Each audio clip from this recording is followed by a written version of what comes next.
استنى لحظة من فضلك دقيقة معي وردد هذا الدعاء في الصباح وفي المساء وقبل أن تخرج من بيتك.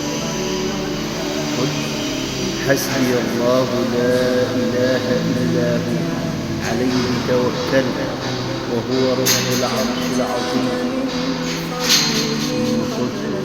بسم الله الذي لا يضر مع اسمه شيء في الأرض ولا في السماء وهو السميع العليم.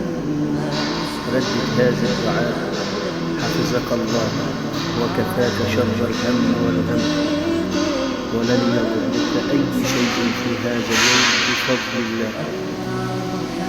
ولا تنسى الصلاة على النبي وشارك في فعل الخير تكن كفاعله، فإن الدال على الخير كفاعله.